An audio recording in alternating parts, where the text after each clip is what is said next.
Binikmatil iman wal islam.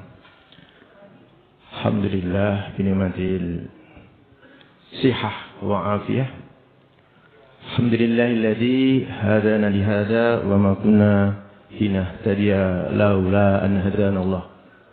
Asyhadu an la ilaha illallah wa la syarika lah wa asyhadu anna Muhammadan abduhu wa rasuluh la nabiyya ba'dah. Allahumma shalli wa sallim ala Muhammadin wa ala alihi wa sahbihi wa mawalah, la haula wa la quwwata illa billah. Jamaah rahimakumullah, ittaqullaha haqqa tuqatih wa la tamutunna illa wa antum muslimun wa tazawwadu fa inna khairaz zati taqwa wattaquni ya ulil albab. Alhamdulillah jamaah sekalian yang dirahmati Allah Subhanahu wa taala, marilah kita senantiasa bersyukur pada Allah Subhanahu wa taala atas limpahan rahmat, taufik dan hidayah, sehingga pada pagi hari ini kita mendapatkan nikmat yang luar biasa, yang melebihi apa Bu, Pak, Ibu? Kenikmatan ibaratnya dunia dan seisinya ini dalam bentuk emas, gitu ya. Sehingga kenikmatan itu sering kita lupakan, dan nikmat itu adalah nikmat iman Islam. Dan pada pagi hari ini kita bisa bersama-sama menunaikan sholat subuh berjamaah di masjid yang insya Allah ketika kita lakukan dengan benar dan ikhlas, insya Allah balasannya adalah surga. Salawat dan salam juga marilah kita senantiasa sanjungkan kepada Rasulullah Muhammad SAW, yang tentunya atas bimbingan dan warisan dari Rasulullah Muhammad SAW sehingga kita bisa seperti sekarang ini, bisa taat, bisa iman, bisa dekat dengan Allah Subhanahu wa taala. Bapak Ibu sekalian yang saya hormati, barangkali para ulama, para yai, para guru-guru kami, semoga Bapak Ibu sekalian senantiasa dimuliakan dan senantiasa dibimbing Allah Subhanahu wa taala untuk tetap dalam keadaan sehat dan iman. Pada pagi hari ini saya ini mendapatkan apa istilahnya? Saya ini bukan pemain utama, Pak. Pemain pengganti. Karena kemarin duhur itu menjelang duhur dapat telepon dari pengurus untuk diminta mengganti pembicara yang kebetulan berhalangan. Ya, semoga ya kalau ada pepatah kan ada apa Pak? Kalau tidak ada rotan, akar pun jadi, gitu ya. Kalau saya ini bukan akar Pak. Jadi tidak ada rotan, apapun jadi. Semoga nanti kita bisa sharing ya, bisa apa istilahnya, berbagi. Sebelum saya memulai tentang materi kesehatan ini, saya kepingin tanya, di antara para jamaah ini ada yang masih balita? Oh, nggak ada ya. Balita maksudnya bawah 50 tahun. Di atas semua ya? Masya Allah, semoga berkah ya. Termasuk yang bicara ini sudah tidak balita lagi. Yang kedua saya ingin tanya, apakah ada di antara Bapak Ibu sekalian ini yang tidak pernah sakit? Tidak ada ya? Enggak ada yang angkat tangan ya. Artinya sakit itu kan biasa, ya, bukan sesuatu yang musibah besar gitu maksud saya ya. Bapak Ibu sekalian, ada mungkin pada pertemuan-pertemuan yang lalu atau mungkin para asatidz sudah pernah menyampaikan. Ada satu riwayat yang disampaikan oleh Rasulullah sebagai pengingat bagi kita. Kata Rasulullah, ada dua kenikmatan, yang dua kenikmatan ini terlupakan, atau kalau boleh dibilang tidak terlupakan tapi jarang disyukuri. Kata Rasulullah, yang pertama adalah nikmat apa Bapak? Sehat dan nikmat waktu, kesempatan, waktu luang. Ya, Masya Allah. Padahal Allah telah memberikan tuntunan, a'udzubillahi minasyaitonir rajim, la in syakartum la azidanakum wa la in kafartum inna adzabi lasyadid. Na'udzubillahi min dzalik. Semoga kita tidak termasuk yang kufur nikmat ya. Ini menjadi satu yang sering saya sampaikan, karena maksud saya semoga dengan mengingat hadis tersebut menjadi pengingat bagi kita bahwa sungguhnya sehat itu barangkali memang sesuatu yang lumrah, sesuatu yang wajar, sebagaimana ketika kita menghirup udara, gitu kan? Kita mendapatkan sinar matahari, gitu kan? Sehingga itu sesuatu yang wajar. Itu bukan sesuatu yang ya, karena semua baik beriman maupun tidak beriman, kufur, ateis bahkan semua mendapatkan kan begitu. Sehingga seolah-olah itu bukan sesuatu kenikmatan. Padahal sesungguhnya itu adalah sesuatu kenikmatan yang luar biasa. Bisa kita lihat di rumah sakit itu betapa mereka yang kesulitan untuk mendapatkan oksigen ya, karena organnya bermasalah sehingga dia harus memakai alat bantu ya, di samping oksigen sendiri alatnya sehingga dia harus mengeluarkan biaya yang tidak murah. Hal-hal seperti ini kadang-kadang terlupakan dan oleh karena itu semoga pada pagi hari ini kita bisa mensyukurilah dengan kenikmatan-kenikmatan terutama sehat ini sehingga kita nantinya bisa salah satunya ya mensyukuri nikmat itu adalah dengan menjaga merawat nikmat itu dan memanfaatkan nikmat itu untuk taat pada Allah SWT. Sehingga kita menjaga kesehatan kita, merawat kesehatan kita, kita bisa melakukan ketaatan ibadah dengan baik sesuai kaidah fikihnya dan bisa sempurna. Amin. Bapak Ibu sekalian, di akhir-akhir ini, sebetulnya bukan di akhir-akhir ini aja ya, tetapi sejak ya mungkin kurun waktu setelah COVID lah, itu saya sering dikonsuli dari sejawat neuro, ya, dari sejawat dokter saraf. Itu apa Pak biasanya kalau di sakit berhubungan dengan saraf itu yang paling sering? Stroke. Ya. Stroke. Ya. Apalagi sekarang lagi ada perang Iran itu juga banyak yang kena serangan stroke. Stroke belanja maksudnya. Stroke belanjanya naik. Jadi dikonsuli dari sejawat neuro, dari sejawat dokter saraf dengan keluhan Kipli atau lumpuh separuh stroke ya. Usianya non jauh Pak. Kalau zaman saya sekolah dulu itu rata-rata di atas 60. Tapi sekarang itu sudah di bawah 40 beberapa kasus. Tapi kebanyakan di bawah 50. Artinya apa? Ada pergeseran penyakit ini dari yang biasanya mengenai pada usia-usia yang sudah senja di atas 60 tahun, sekarang sudah muda pun banyak yang kena. Dan stroke-nya itu non sewu. Kalau dulu kebanyakan, ya bukan kebanyakan, meskipun sekarang juga ya, itu karena pembuluh darahnya itu menua Pak. Bisa ada penyempitan atau karena rapuh gitu ya, sehingga ada plak, terjadilah sumbatan. Tapi sekarang tren adanya perdarahan itu juga meningkat. Ini yang pertama. Yang kedua, sekarang ini memang angka kematian itu penyakit-penyakit yang tentunya sudah terminal ya Bapak Ibu sekalian. Sebetulnya kalau kita hubungan dengan kematian itu kan sesuatu yang sudah ditentukan qada-qadarnya Allah SWT ya. Mungkin saya tidak masuk ke sana, tetapi angka kesakitan saja. Angka kesakitan saat ini yang kemudian sampai berujung pada kematian, berakhir dengan kematian, itu memang penyakit-penyakit terutama keganasan, jantung dan seterusnya ya, kemudian infeksi.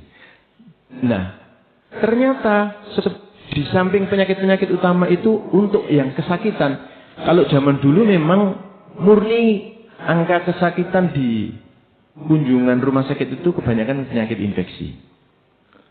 Sekarang ternyata tidak hanya penyakit infeksi tetapi ada penyakit underlyingnya, ada penyakit komorbidnya istilahnya kalau sekarang ya. Penyakit-penyakit yang di samping penyakit yang menyebabkan dia datang ke rumah sakit, ternyata dia datang ke rumah sakit, ternyata terdeteksi penyakit-penyakit lain yang ini memperparah sakitnya. Nah, penyakit-penyakit inilah yang kemudian diklasifikasikan penyakit metabolik. Penyakit metabolik itu penyakit yang berhubungan dengan aktivitas fisiologis di dalam tubuh kita. Nah, dari kedua tren ya tersebut, maka sebetulnya pada saat sekarang ini kondisi kesehatan umat manusia kita di Indonesia ini itu ternyata sudah mengalami sebuah pergeseran, dan pergeseran ini Ya, tentunya akan mengakibatkan angka kesakitan, dan angka kesakitan ini akan memberikan dampak produktivitas, dampak biaya dari para pemangku kebijakan dan seterusnya dan seterusnya. Nah, oleh karena itu bagaimana agar tentunya kita sebagai pribadi personal, sebagai hamba Allah, agar kita tidak masuk ke dalam kondisi seperti tersebut dan memperparah baik bagi diri kita sendiri maupun secara komunal bagi bangsa kita, maka tentu kita punya peran yang bisa memberikan kontribusi terutama untuk diri kita sendiri, keluarga, agar kita tetap baik, sehat, sehingga kita tidak masuk ke dalam lingkaran-lingkaran yang menyebabkan kesakitan kita. Nah, Bapak Ibu sekalian, pada pengantar ini saya diminta untuk menyampaikan apa yang dibutuhkan, katanya sehat lahir batin gitu ya. Dan insya Allah saya lihat jamaah kita sudah sehat lahir batin ya Pak ya. Ya kalau nggak sehat lahir batin masuk itu sholat subuh berjamaah ya Pak ya. Bapak Ibu sekalian, jadi dua kondisi penyakit tadi, yang pertama adalah penyakit stroke, yang kedua ada kecenderungan metabolik. Sebetulnya antar keduanya itu ternyata ada korelasinya, ada kaitannya. Artinya sesuatu yang terjadi pada tubuh kita dengan menyebabkan perubahan proses metabolik, proses faal tubuh kita. Jadi sebetulnya Allah Subhanahu wa taala itu telah memberikan kesempurnaan di dalam ciptaannya. Sebagaimana Allah berfirman, "A'udzubillahi minasyaitonir rajim, laqad khalaqnal insana fi ahsani taqwim." Bahwa Allah Subhanahu wa taala itu dalam penciptaan manusia itu sebagai kondisi yang sempurna, yang sebaik-baik makhluk. Tetapi kesempurnaan itu akan mengalami kondisi yang tidak baik ketika kita tidak dijaga dengan baik. Nah, sehingga ayat berikutnya adalah apa? Summa radadna buas wala safinin. Kemudian akan dikembalikan kondisi yang baik tadi itu dalam kondisi yang seburuk-buruknya.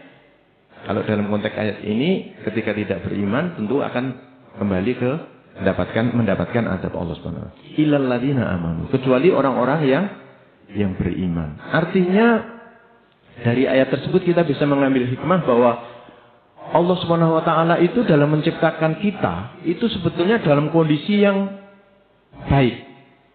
Gitu ya. Sehingga baik di sini berfungsi secara fisiologis. Tentu di sana ada pengecualian ya. Ketika ada sesuatu mungkin ada kecacatan sejak lahir. Itu di luar ini ya, nanti perlu pembahasan lebih detail lagi. Dalam hal yang sehat ini maka Allah SWT menciptakan semua organ kita, mulai dari kepala sampai ke kaki kita. Di kepala ada rambut, itu yang mungkin ya aksesoris mungkin ya. Kemudian ada penutup yang lebih penting lagi yaitu tengkorak kita. Kemudian di sana ada organ yang sangat-sangat vital dan fatal gitu ya, otak kita gitu ya. Kemudian turun ke bawah, di sana ada di depan ada hidung, mata, indera dan seterusnya ya. Kemudian ke bawah ada paru-paru, ada jantung, ada hati, ke bawah ada usus, ada yang melakukan proses metabolisme makanan kita. Kemudian ke bawah pembuangan dan seterusnya. Kemudian ada anggota gerak kita untuk jalan dan seterusnya. Semua itu berfungsi dengan baik. Maka Allah SWT dalam satu ayat mengatakan wa khalaqa kulla syai'in faqaddarahu taqdira. Bahwa Allah dalam menciptakan segala sesuatu itu ada ukuran dan ketentuannya. Dan ini berlaku untuk semua ciptaannya Allah SWT, tidak peduli dia beriman ataupun kafir. Sehingga kaitan ini adalah sunnah kauniyah, hukum Allah SWT yang berlaku atas alam semesta.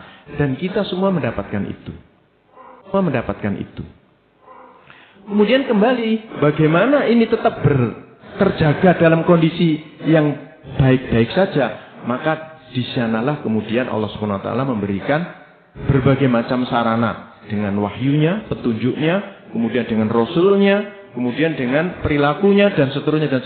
Dengan ilmu pengetahuan tentang fisik kita, tentang sehat kita, tentang faal kita itu ternyata bukan dari orang yang tidak beriman, tetapi itu warisan keilmuan dari para ulama. Bukankah ahli kedokteran itu sama Pak? Ibnu Sina, ada Ibnu Rus, dan seterusnya banyak sekali. Ternyata yang namanya ahli kesehatan, kedokteran, farmasi, perobatan, dan seterusnya itu ternyata ulama semua. Nanti mungkin bisa dibaca di googling bagaimana riwayat-riwayat para ilmuwan-ilmuwan tersebut. Artinya apa? Allah Subhanahu wa taala telah memberikan ilham, memberikan hidayah, memberikan wahyu bahkan untuk merawat agar kita ini baik-baik saja. Nah, ketika kemudian kita itu tidak baik-baik saja, maka kembalinya adalah karena kita sendiri. Sehingga apa kemudian yang harus kita upayakan agar kita baik-baik saja? Artinya fi ahsani taqwim tadi, maka kuncinya adalah kata Allah, illal ladzina amanu wa amilus solihati walahum ajrun ghairu mamnun. Dan itu tidak hanya diberikan Allah Subhanahu wa taala ketika di akhirat, tetapi juga di dunia ini. Oleh karena itu, agar kita itu tetap sehat, sebetulnya kata kuncinya ya sekarang ini sudah kita lakukan dengan datang ke masjid, gitu kan ya, sholat berjamaah, gitu ya. Tentu ada aspek-aspek lain yang sunnah kauniyahnya yang harus kita ikuti. Nah, apa yang harus kita lakukan agar kita bisa seperti tetap kondisi sehat kalau dalam hal konteks ini? Maka satu hal yang perlu kita lakukan dan kita upayakan itu adalah, kalau saya memberikan istilah, kalau di luar sana kan ada istilah namanya PHBS, itu ya Pak ya? Pola hidup bersih dan apa? S-nya apa? Sehat, gitu ya. Kalau jamaah maghfirah tentu tidak cukup hanya pola bersih hidup dan pola hidup bersih dan sehat, tapi pola hidup bersih dan solehah, sehat, kan gitu ya. Nah, apa itu pola hidup bersih dan soleh itu? Tentu kerangka sehatnya seperti pada umumnya orang-orang ya, berpola hidup sehat. Yang pertama adalah bagaimana menjaga kesehatan pribadi dengan Bapak Ibu sekalian. Hidup ini kan selalu berinteraksi, baik berinteraksi dengan lingkup keluarga maupun lingkungan di sekitarnya. Nah, sehingga dari interaksi itulah akan muncul berbagai macam hal yang bisa mengarah pada yang negatif. Nah, agar kita itu tetap dalam kondisi yang baik, maka pola interaksi itu dengan yang baik pula. Agar kita sehat, pola interaksinya dengan sehat pula. Sehingga pola hidup sehat yang pertama adalah bagaimana kita berinteraksi dengan sekitar kita itu dengan sehat.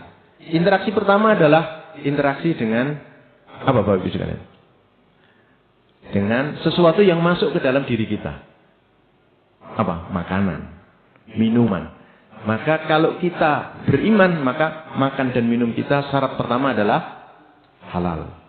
Syarat yang kedua adalah thayyib. Ya, meskipun Bang Thayyib pulang berapa tahun sekali itu ya, tapi kita makannya harus tetap thayyib.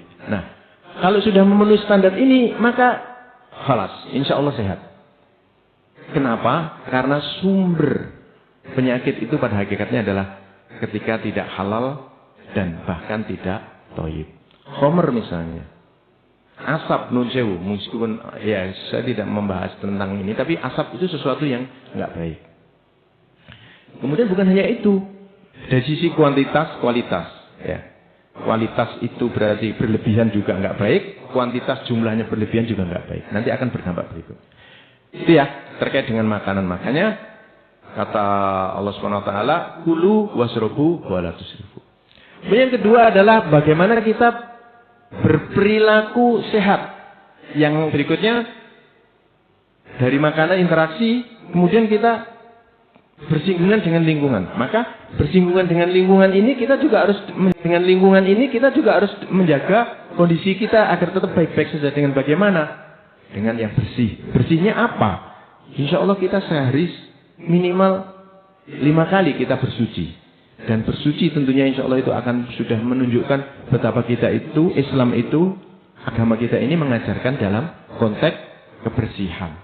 Kebersihan di sini tidak cukup hanya dari sisi kebersihan fisik, tetapi diikuti dengan kebersihan-kebersihan non fisik. Apa itu? hati kita, pikiran kita, gitu kan? Akal kita. Semua harus berupaya untuk baik, bersih, mengikuti kaidah-kaidah yang diajarkan oleh Allah dan Rasulnya. Sehingga Bapak Ibu sekalian, dari dua aspek ini saja, ketika kita sudah bisa melakukan dengan proper ya, dengan pas, sesuai dengan kaidah-kaidahnya, insya Allah kita sudah bisa mengurangi potensi kesakitan. Bapak Ibu, jadi kalau saya kembali ke di awal tadi, penyakit metabolik yang selama ini trennya adalah naik, itu ternyata bukan didominasi karena kurang gizi. Ya, kalau di pertumbuhan itu kan di fase anak-anak itu kan memang problemnya kurang gizi, ya. Yang kita kenal dengan apa, Pak? Stunting gitu ya. Berat badannya tidak sesuai dengan proporsi usianya gitu ya. Tetapi ketika sudah beranjak dewasa, penyakit metabolik tersebut itu ternyata bukan karena kurang gizi. Penyakit metabolik itu apa sih, Pak? Penyakit metabolik itu penyakit yang berhubungan dengan keuangan tubuh yang paling sering terjadi itu adalah gangguan pencernaan yang berkaitan dengan pengolahan sumber energi, yaitu karbohidrat, gula. Sehingga gula ini tidak bisa setelah diserap oleh tubuh kita masuk ke peredaran darah, itu yang seharusnya dia diproses menjadi energi, tenaga untuk aktivitas hidup kita, itu proses pengangkutannya terhambat, Pak. Sehingga tidak bisa masuk ke pabrik pengolahan energi. Akibatnya gula itu apa, Pak? Ngendon. Apa ngendon? Bertahan di darah. Sehingga kadarnya di darah itu menjadi tinggi. Kalau dicek gulanya, gula darahnya tinggi. Yang biasa kita kenal dengan apa, Pak? Kencing manis, diabetes ya. Kenapa dia dikenal kencing manis? Karena kencingnya, iya tak, Pak? Karena kencingnya mengandung gula. Kenapa kok bisa mengandung gula? Karena ginjal yang berfungsi untuk memfilter agar gula itu tetap bertahan di darah itu melebihi ambang batasnya, sehingga dia lolos. Yang seharusnya dia hanya mampu menyaring kadar gulanya itu sekitar 150, 160 mungkin gitu ya. Itu 200, 400. Ya jebol, Pak, saringannya. Akhirnya masuklah di urin kan gitu. Nah, kondisi ini salah satu contoh penyakit metabolik yang sudah jamak, sudah umum.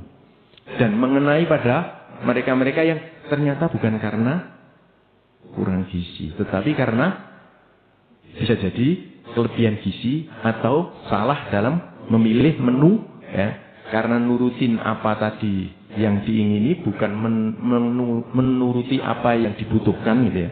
Pengen ini makan ini, pengen itu makan itu, tetapi tidak paham atau mungkin tidak ngerti apa yang seharusnya dia lakukan, sehingga mengalami kondisi seperti itu. Dan penyakit metabolik yang satu ini, Bapak Ibu sekalian, yang sebetulnya mungkin Dokter Pranawa yang lebih ahli nanti ya, dampaknya itu kemana-mana, Pak.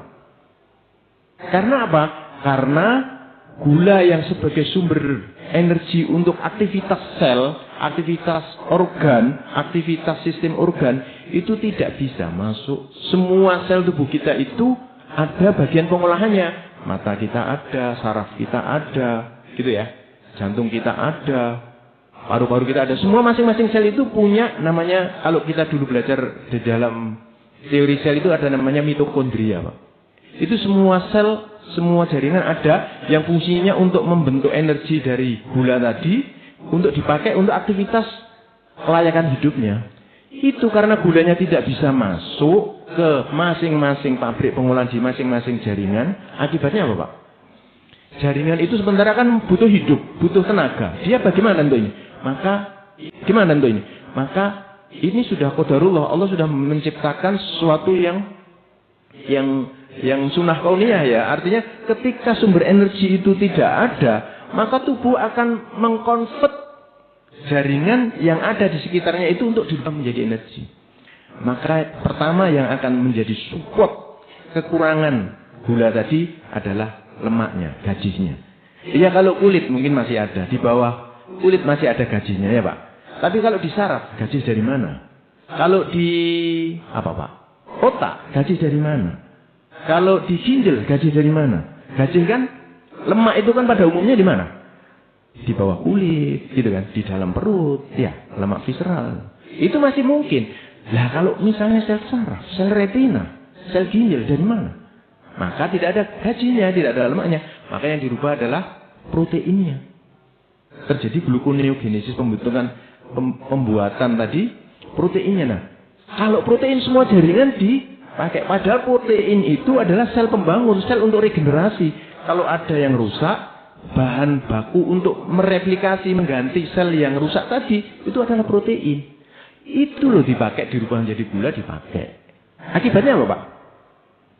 Ya yang paling tampak biasanya fisik ya, tidak semua ya. Pertama orang yang kencing manis itu akan kelihatan gemuk awalnya, kemudian dia akan mengalami penurunan yang drastis karena lemaknya dimakan surut. Bahkan kalau diteruskan nggak diregulasi sampai kurus kering kayak sesuatu yang ya. Nah kembali lagi, kalau masing-masing organ itu tadi sudah mengalami dekompensasi terhadap kebutuhan energi tadi, jaringannya dimakan sendiri, akibatnya apa Pak? Ya mulai dari ujung rambut sampai ujung kaki mengalami penurunan fungsi. Mata mulai kabur, terjadilah kerusakan sel saraf, retinopati. Ini tentu tahap berikutnya ya, sudah tahap lanjut yang tidak terregulasi. Kemudian di ginjal juga begitu, mengalami kerusakan dari jaringan ginjalnya, terjadilah apa? Nefropati. Akhirnya harus terminal, cuci darah, kan gitu. Jantung juga begitu, kardiomiopati, jantungnya selnya rusak.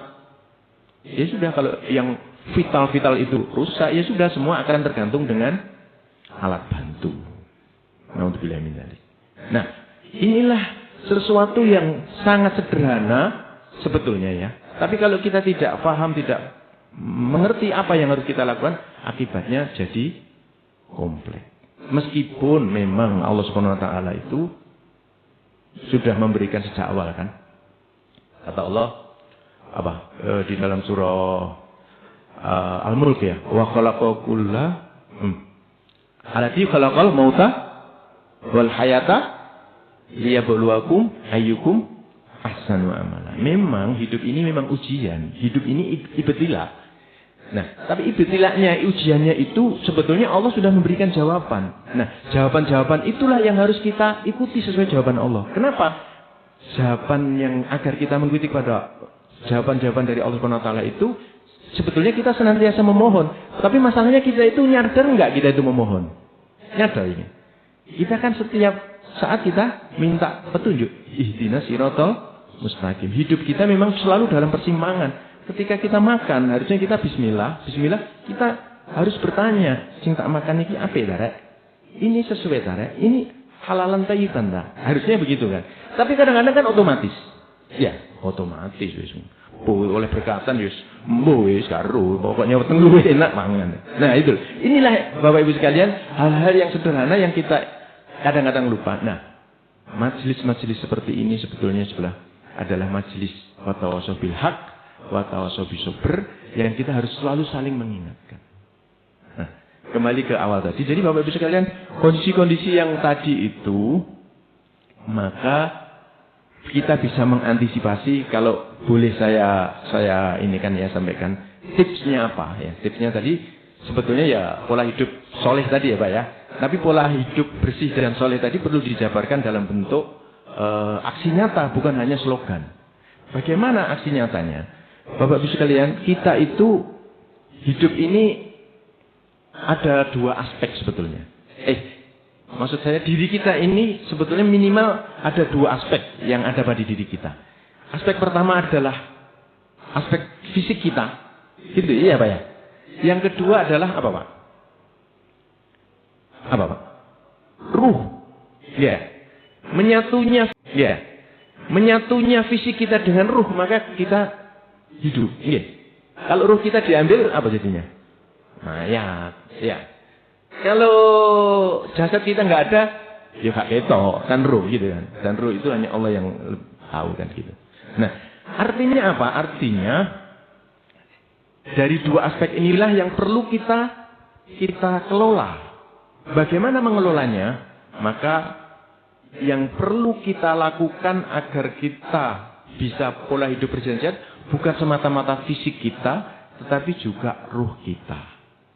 Dan ruh ini, Allah alam, mungkin nanti para sadid bisa membahas lebih detail, yang lebih bisa mengendalikan di antara ruh dan jasad kita, itu adalah al-qalb. Iya Pak. Ini mengacu pada hadis Rasulullah yang ala inna fil jasadi mudghah, gitu ya. Faida saluhat jasadul kullu, faida fasadat jasadul kullu.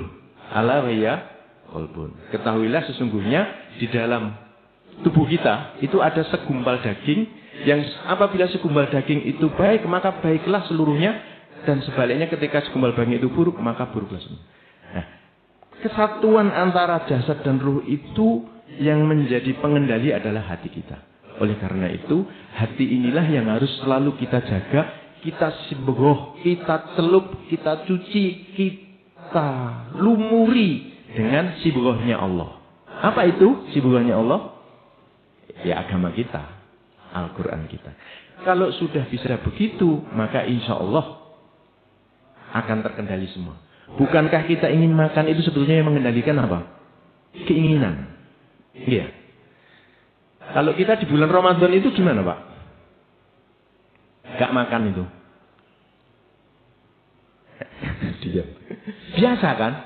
Bahkan kita tambah semangat kan?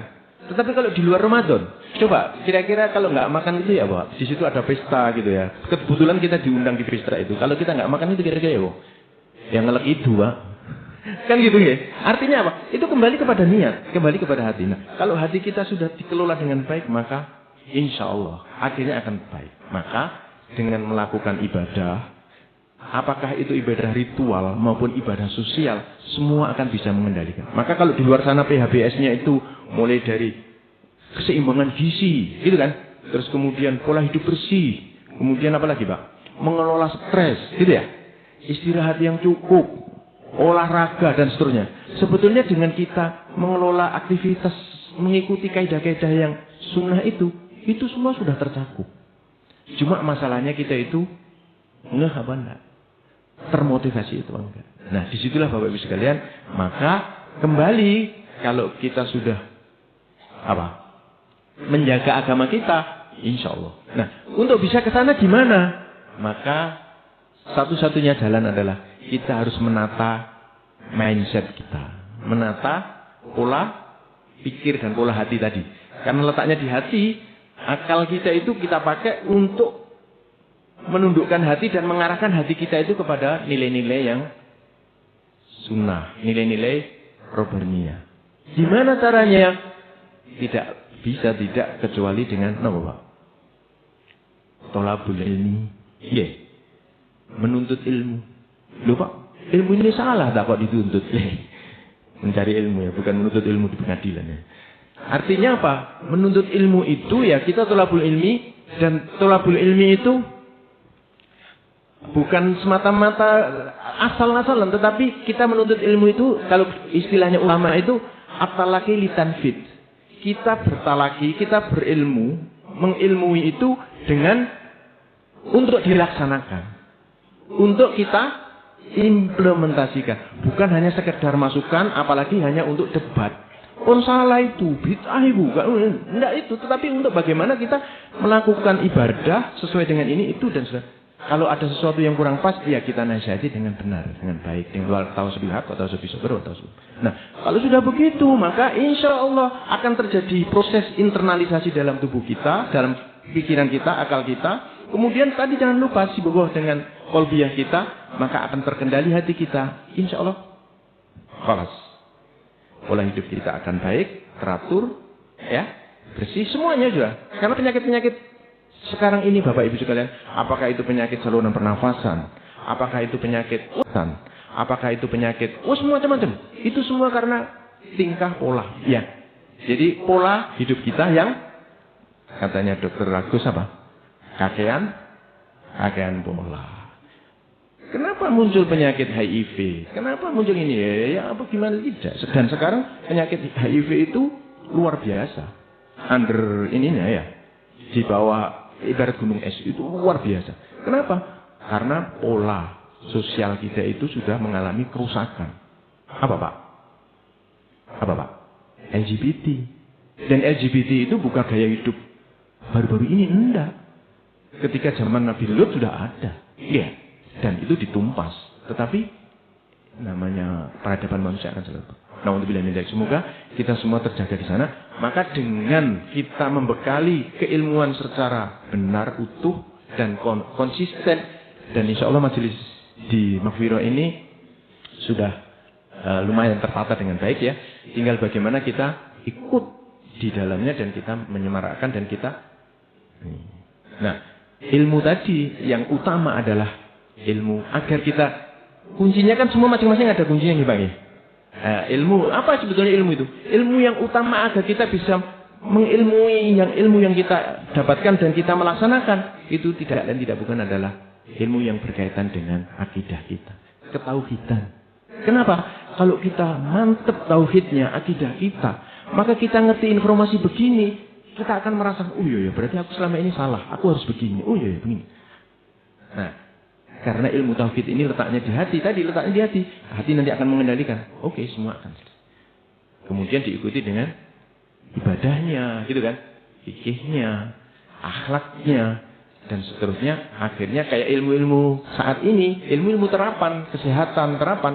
Kalau sudah akidahnya, tauhidnya bagus, diberi ilmu kayak begini-begini, langsung tune in, langsung oh iya berarti makan itu harus begini, oh iya berarti kesehatan kebersihan itu begini, oh iya langsung oh iya dan connect itu ke masjid, oh iya ternyata ke masjid itu lebih banyak berpahala dan menyehatkan dengan jalan kaki. Makanya berangkatnya tahim gitu kan, tidak wis jange komat otomatis mesti kudu golek motor itu saya itu Pak. Tapi kalau kita lebih prepare lebih awal ke masjid dengan jalan kaki, sudah wudu di rumah, apalagi bangunnya sebelumnya qiyamul lail 12 rakaat. 12 atau 11 ya? 11 ya. Dan seterusnya. Terus tiap pekannya saum Senin Kamis atau bahkan mungkin apa Pak? Saum Daud misalnya, luar biasa. Ayamul Bid dan sehat gitu ya. Nah, semoga kita yang sudah tidak lagi balita diberikan hidayah Allah SWT untuk selalu taat pada Allah. Kurang lebihnya mohon maaf. Cukup ya Pak ya? Loh, iki jeragan tanya. Masih sok suwi. Iya Pak. Assalamualaikum warahmatullahi wabarakatuh. Waalaikumsalam warahmatullahi wabarakatuh. Pak Ustadz, setiap manusia itu inginnya itu sehat jasmani dan rohani, sehat jiwanya dan sehat fisiknya. Alhamdulillah tadi disampaikan oleh Pak Ustadz dan sebagai profesi sebagai dokter, alhamdulillah sekilas kita dapat menerima. Yang kami tanyakan Pak Ustadz, tadi disampaikan menyangkut masalah penyakit stroke Pak Ustadz. Penyakit stroke itu teman-teman yang kami tahu itu sebetulnya dia tidak ada kendala. Dia itu sehat olahragawan, taubatnya sehat, makannya juga lahap sekali. Tapi tahu-tahu sudah kena langsung. Nah itu Pak Ustadz. Itu yang kami tanyakan itu kok begitu mendadaknya sakit betul-betul. Mungkin gejalanya atau yang dihindari itu apa Pak Ustaz? Demikian Pak Ustaz. Assalamualaikum warahmatullahi wabarakatuh.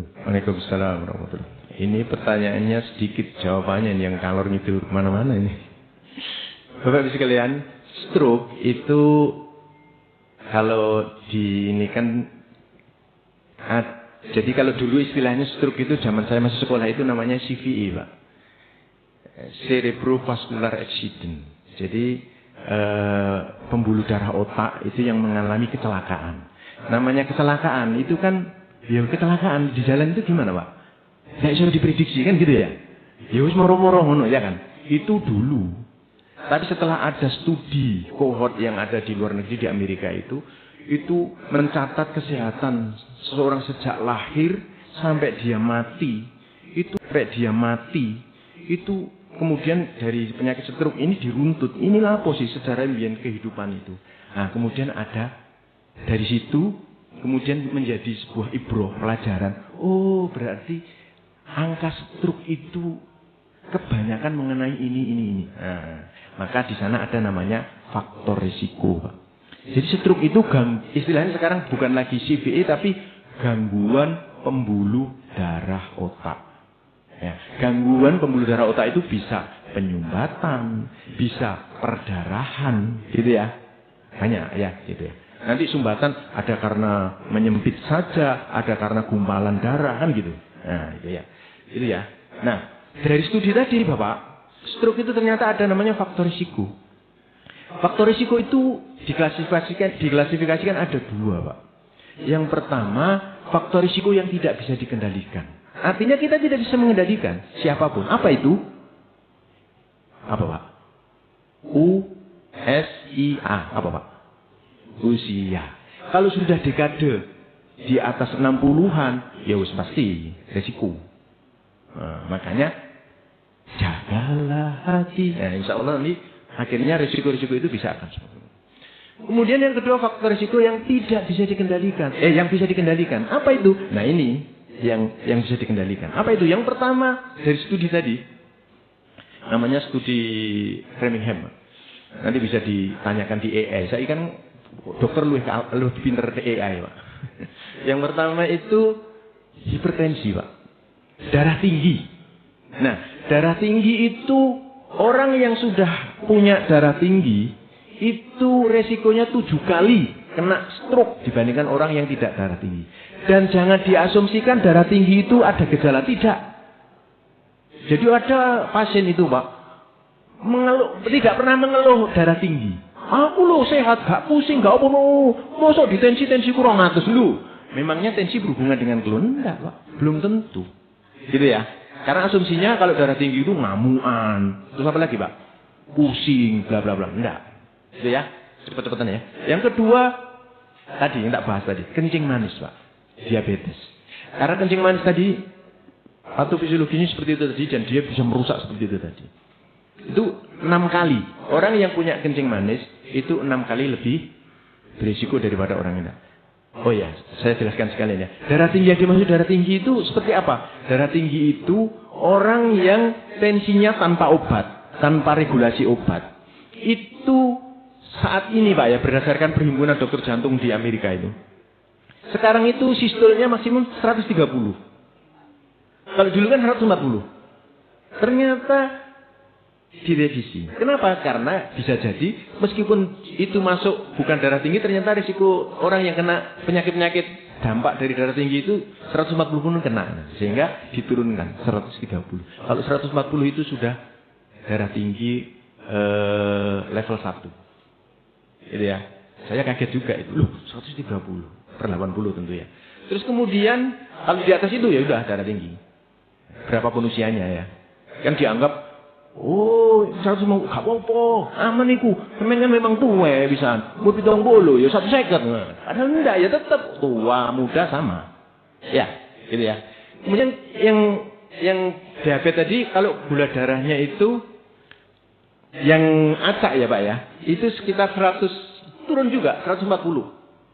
Kalau dulu 160 masih oke. Kenapa? Karena setelah dites itu dicek di HbA1c-nya itu ya.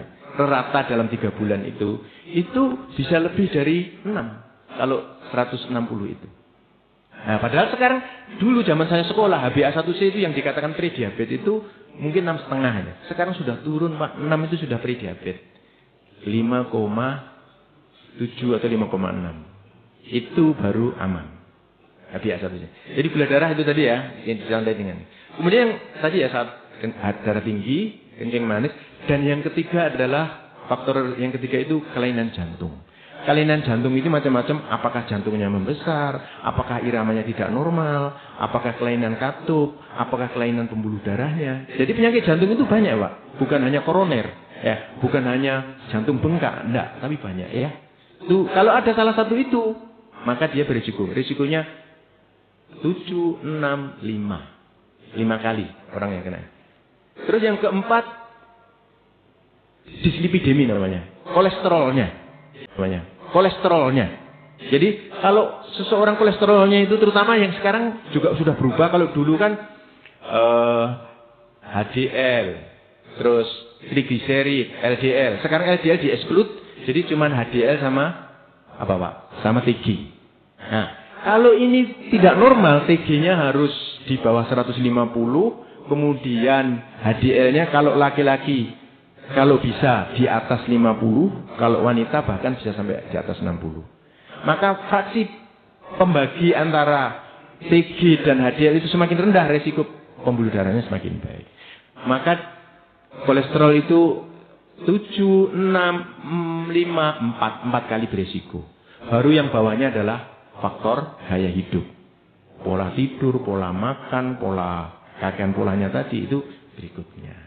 Nah, nun sewu, karena kita sudah berusia, maka masing-masing mari kita evaluasi, kita cek. Kalau sudah ada 1, 2, apalagi 3, nah itu resikonya tinggi. Terus apakah dengan orang olahraga begini begitu itu berarti aman? Ya belum tentu juga, seperti tadi dicontohkan. Kenapa? Ya tergantung sekarang bagaimana kondisinya. Dia olahragawan, olahraga. Sejak kapan dia olahraga? Sejak kapan dia menjaga begitu? Terus apakah dia punya penyakit-penyakit itu? Sudahkah dicek? Nah, disinilah pentingnya apa Pak?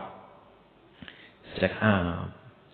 Kalau mobil kita, motor kita itu perlu ganti oli, perlu ke bengkel rutin, ya, ben nyaman.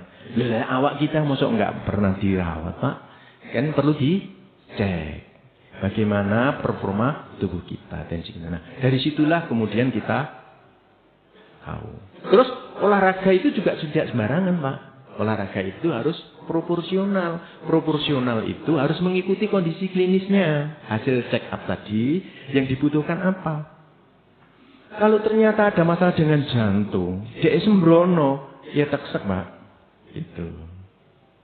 Ya, jadi nah oleh karena itu butuh itu dan butuh apa, Pak? Kata Allah, fas'alu ahla dzikri. Bertanyalah kepada ahlinya. Kita sudah check up. Jangan check up itu disembunyikan karena merah-merah. Tapi justru ini harus dibahas.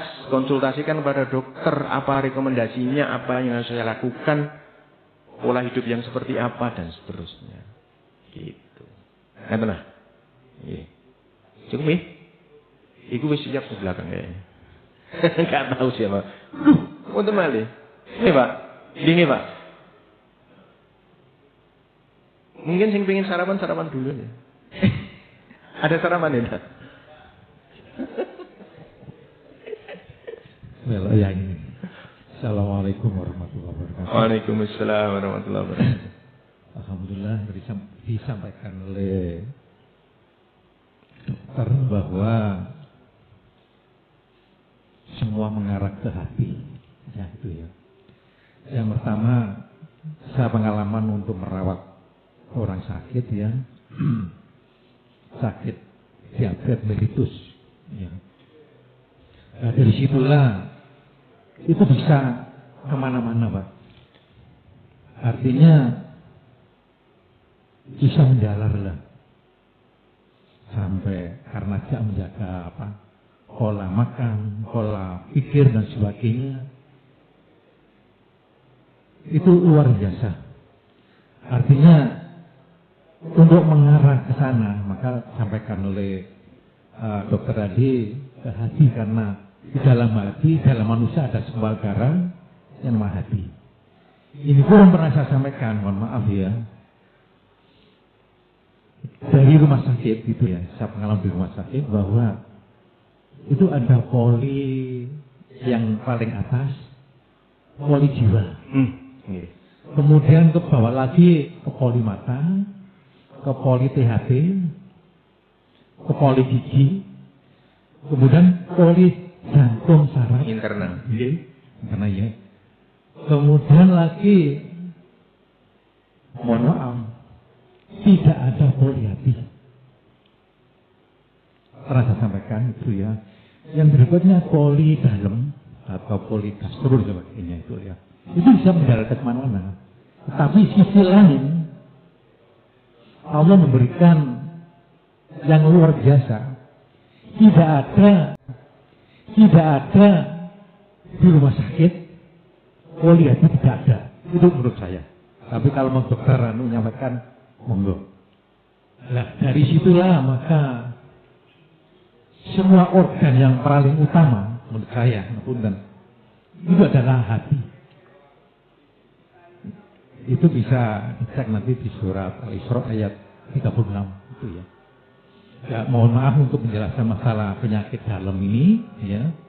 Karena bisa menyebar kemana-mana sampai mengelola stres ya. Karena sumbernya itu tadi pernah saya konsultasi, punya penyakit darah tinggi, kemudian diabetes, ya, itu bisa menjalar kemana-mana karena tidak bisa untuk menjaga stres. Dan bagaimana untuk menjaga stres itu, dokter? Terima kasih, itulah pengalaman saya. Waalaikumsalam warahmatullahi wabarakatuh. Ya. Sebetulnya sudah dijawab juga ya tadi ya. Jadi stres itu kan sebetulnya muncul akibat adanya gap. Ya sebetulnya hampir sama dengan problem kan.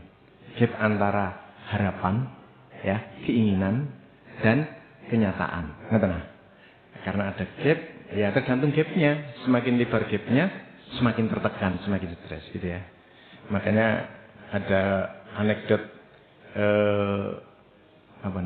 tekanan itu kan berbanding lurus dengan gaya. Jadi semakin besar gayanya, semakin kakian gaya, banyak tekanan, semakin stres. Nah, bagaimana mengelola itu ya? Tinggal mengelola gapnya tadi. Sebetulnya kata kuncinya di hati tadi, Pak. Tapi ini memang mudah disampaikan, tapi tidak mudah untuk kita kelola juga. Gitu. Nah, terus gimana? Ya, memang kita namanya manusia itu kan fa'alhamaha fujuraha wa taqwaha, ya. Itu sudah sunatullah kita itu ada jalan, diilhami jalan taat dan jalan apa Pak? Fujur. Nah bagaimana kita mengelola ini agar kita tetap dalam jalan takwa ya? Wong kang soleh kumpulono kan gitu. Nah terus kalau di rumah sakit belum ada poli hati gimana? Ya Makfiro ada poli hatinya ya Pak ya? Ini Pak Atin sama Pak Diro ini komandannya. Insya Allah. Cuma masalahnya memang kita butuh proses, butuh ketekunan, butuh konsisten dan kesungguhan. Oleh karena itu butuh guru. Dan guru itu yang paham. Mengarahkan. Dan kalau ulama-ulama dulu itu bukan hanya ilmu dalam arti ngerti, dalam arti bisa membedakan ini, tidak. Tapi sampai tahap melaksanakan, mengimplementasikan. Oleh karena itu at-talaqi tanfid, belajar untuk diamalkan. Nah untuk diamalkan gimana? Makanya kalau dalam dunia apa? Dunia orang yang menjaga hati itu apa Pak? Harus ada riyadhahnya. Riyadhah fisik olahraga, riyadhah hati ya latihan. Dan hidup itu memang ujian. Maka respon hati pertama kali itulah sebetulnya potret kita. Kita bisa memotret diri sendiri. Ketika kita nunjuk ini saya itu masih kurang butuh latihan Pak. Saya naik motor atau naik mobil, disalip panas Pak. Nah itu respon pertama panas kan. Kita bisa mengendalikan nggak? Lek gak bisa mengendalikan kejar kan nggak tenang. Tapi lek kita bisa ihdinas siratal mustaqim ya Allah ya sudahlah monggo mungkin sampean lebih punya keperluan. Contoh kedua ini gampang diomong tapi yo gak gampang dilakoni. Lek infak bagi ono kotak mlaku ngekekno infak itu mungkin luwih gampang ya. Iya. Meskipun gambare apa jadi ini? Pati murah sing goblok. Apakah merah, apakah biru, apa ngelebokno ning kotak infak ini lho nggih. Apa meneh niki jange korban. Mungkin duit ketok ya, gampang ini. Tapi lek macet, Pak. Jenengan saya. Nek Mojosari, saya ini dinasnya di Mojosari, Pak. Musuhi gajah-gajah, Pak. Kadang-kadang ono sing mogok ning dalan, macet, Pak. Saiki lho, kita macet jebret, ono dalan, ono wong nyenggol-nyenggol atau gini. Kira-kira kita kasih jalan apa enggak? Lah, sedekah apa enggak? Nah, kadang-kadang mengelola hati enggak gampang. Gitu. Kecuali lek jelas ngiyung baru kini sadar ya. Tapi kalau enggak ya rebutan, Pak. Senggol-senggolan kadang. Nah, itu menunjukkan hati kita perlu ditata. Gitu. Kadang-kadang bukan hak kita serobot, jalan loh ya. Nah. Kita gak nyadar kan? Padahal itu juga kaitannya. Kalau sudah begitu berarti hati kita masih ada yang hasad. Atau bahkan hasud. Iri. Hasud. iri. Nah, inilah dibutuhkan riyadhah, latihan. Nah, ini mungkin perlu juga, mungkin ini sudah juga ada kajian ahkam, fikul ahkam ya. Nah, semua itu harus latihan termasuk, tapi semua itu berangkat dari indibat kedisiplinan terhadap syariat. Kalau kita indibat disiplin dengan syariat, insya Allah ngelola hati mangkit jadi, insya Allah diberikan petunjuk, kemudahan. Lek sholat wis rajin, apa meneh jamaah di masjid, posone juga tidak hanya di bulan Ramadan, gitu ya. Insya Allah Allah akan memberikan kemudahan, insya Allah ya. Dan kita selalu ihdinas siratal mustaqim. Insya Allah gitu ya. Dan tadi kalau ditanyakan apa? Ya itu kuncinya hati. Dan insya Allah poli hatinya ada di maghfirah. Qul kaliya sabrul. Assalamualaikum warahmatullahi wabarakatuh.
Inilah dibutuhkan riyadhah, latihan.